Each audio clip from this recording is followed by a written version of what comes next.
Welcome back. All right, so due to the result from last night's game, yeah, it is time to talk about the Calgary Flames. Calgary losing against Edmonton, the last team I did a video highlighting that are having that's off to a slow start.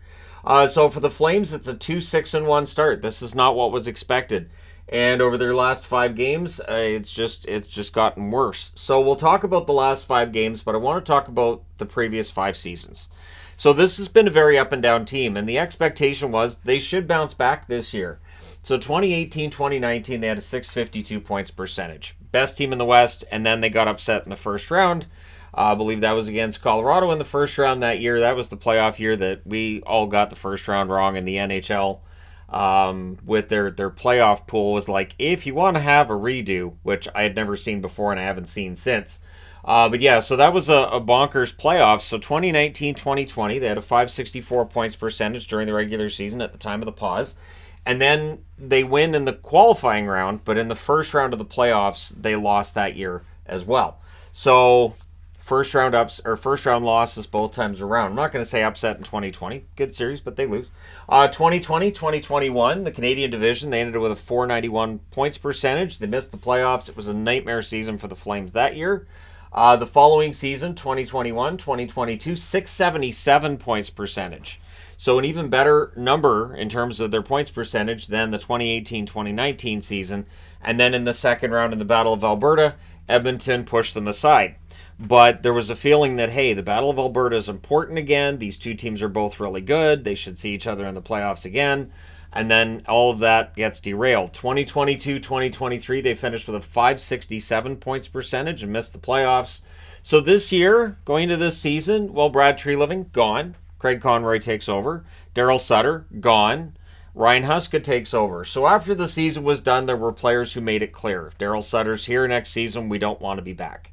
And there were enough players who were not happy with Daryl Sutter that the team moved on from Daryl Sutter. Now, this isn't the first time that happened. It happened with LA as well. Some coaches, that just happens. Their coaching style doesn't mesh as well with the players, and they will wear out their welcome. And so it was Sutter's time. Now, I don't think this is on Huska necessarily, but there's something wrong here. So looking at their scoring from last year and this year, and you can see things aren't as good. So last year, Lindholm had 22 goals, 42 assists, 64 points in 80 games. He was scoring at a rate of 0.8 points per game, and that was seen as a down year from the previous year. This year, in 9 games, he has 2 goals, 4 assists, 6 points, which isn't bad, but it's a 0.667 points per game ratio or rate. And that's not good enough, right? They need more out of Lindholm.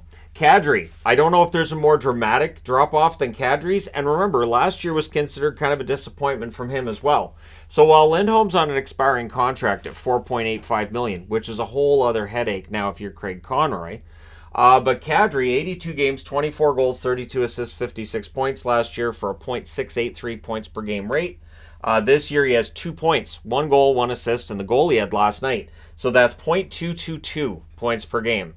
It's just not good enough. And he is signed for $7 million a year until 2029. Michael Backlund has signed the extension worth $4.5 million till 2026. I don't think the contract's a problem either, although his play has not been great. So last year, 82 games, 19 goals, 37 assists, 56 points, .683 points per game, exactly the same as Kadri. This year he has 3 assists in 9 games, so he's scoring at .333 points per game so far this year. It needs to be better, right? It's simple. It needs to be better. And Huberdeau's taking a lot of heat. And why? Well, he has a $10.5 million cap hit until 2031. And last year was considered to be a disastrous season. In 79 games, he had 15 goals, 40 assists, 55 points, .696 points per game.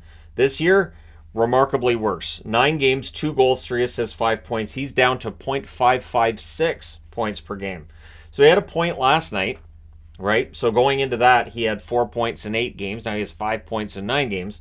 So it's been a disaster. The season's been a complete disaster for a lot of highly paid players. Then you've got Dylan Dubé. He is a restricted free agent this coming summer. His cap hit $2.3 million. Last year, 82 games, 18 goals, 27 assists, 45 points for .549 points per game. This year, 1 goal, 2 assists, 3 points in 9 games. .333 is his points per game this season. And then Andrew Mangiapane has had a bit of a bounce back. He gets $5.8 million. That's the cap hit anyways until 2025. Last season in 82 games, he had 17 goals, 26 assists, 43 points. That's a .524 points per game rate. This year in 9 games, 3 goals, 3 assists, 6 points, or a .667 points per game rate. I did round up. So Lindholm and Mangiapane are your leading scorers, but this is a team that needs to get more from Huberdeau. It needs more from Kadri, certainly. And then there's the goaltending question. So either Markstrom's really, really good and the team in front of him has failed, or Markstrom's struggling. It depends on your point of view on this. I've seen both opinions expressed.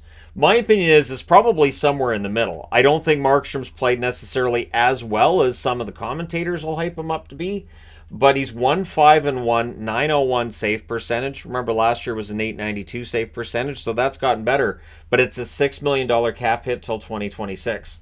And they've got a guy in Wolf that looks like he's ready in the AHL. How long is it going to go before you look to go with the cheaper option in net? And how do you make that work? We are in a league where everybody's at the salary cap, including Calgary. So their wiggle room in order to make some kind of a move, it's just not there. So they're scoring 2.11 goals per game this year. That's 30th in the NHL. They're allowing 3.67 goals per game. That's 28th. You can't make the playoffs with those kinds of numbers, obviously. Their power play, 15.6%. That's 20th overall in the NHL. Their penalty killing percentage, 90.9%. That is 5th overall in the National Hockey League. So the numbers outside of the penalty kill have been ugly. The penalty kill's been fine. It's unusual the penalty kill's that good considering their defense hasn't been. But at any rate, that's not going to get them in the playoffs, having a good penalty kill. They don't have a positive number in any period of hockey. This is a problem too. They've allowed 10 goals in the first period and they've scored 8. They've allowed 9 goals in the second. They've scored 5. And the third period is their biggest problem. They've allowed 14. They've scored 6. There's been no scoring in overtime games that they're in. They had 1 game go to a shootout. So this is an issue. You're -8 in the third period already. We're only 9 games into the season. You've got to finish the game better. But they're not starting the game that well either. And then the middle period, they could use to improve there too. But the third period's really alarming. So when they're leading after the first, they're 1-1-1 this year. When they're leading after the second, they're 1-1. That needs to be 2-0, right? When they're trailing after the first, they're 0-3. And if they're trailing after the second, they're 0-5. There's no comeback in this team either. So there's really no, usually with something like this, I want to, give some kind of positive to this. Well, the exits from last year haven't hurt them that badly to this point. And I'm talking about Trevor Lewis and Milan Lucic. Lucic on LTIR right now with the Bruins. Lewis is back in LA. Although the Tyler Toffoli one does kind of hurt. So Toffoli has really, really done a good job in New Jersey of keeping his scoring going. He was the number 1 scorer for a Calgary team last year that did not make the playoffs, but was close. And so the idea that, you would trade him out, you bring in Sharon Govich and hope for some kind of improvement from within. Peltier, of course, gets hurt. He hasn't played. Coronado has not put up a ton of points to this stage. I think he's still at a goal and an assist. So there's an issue with Calgary when it comes to pretty much everything right now.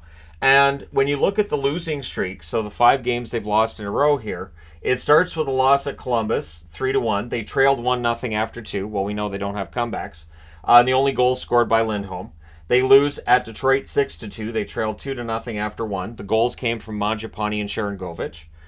They come home. They lose against the Rangers 3-1. They led 1-0 after the first and then weren't able to hold that. Coleman had that goal for Calgary. They lost 3-0 against St. Louis in the next game. Again, it's a home game. They trailed 2-0 after the first, and of course, nobody got a goal in that one. And then last night at the Heritage Classic against the Oilers, they lost 5-2. They trailed 3-1 after the first period. The goals in this one scored by Kadri and Greer. So we're not seeing goals over this 5-game losing streak from, obviously, Backlund, because he doesn't have one yet.